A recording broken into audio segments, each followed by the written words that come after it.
આપ સૌને મારા જય શ્રી કૃષ્ણ।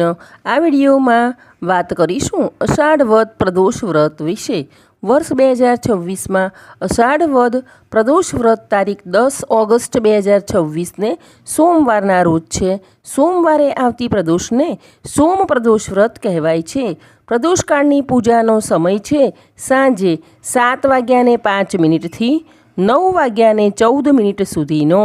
સોમવાર એ ભગવાન શિવનો પ્રિય વાર છે, તેથી આ દિવસે કરવામાં આવતા વ્રતથી અને પૂજાથી ભોળાનાથ અત્યંત પ્રસન્ન થાય છે અને ભક્તોના તમામ કષ્ટો દૂર કરે છે।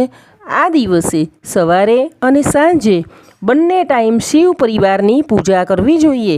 આ દિવસે શિવલિંગ પર દૂધ, દહીં, ઘી, મધ, જળ, અક્ષત, બીલીપત્ર, સફેદ ફૂલ, ધતુરો, શમીપત્ર અને ચંદન અર્પણ કરવા।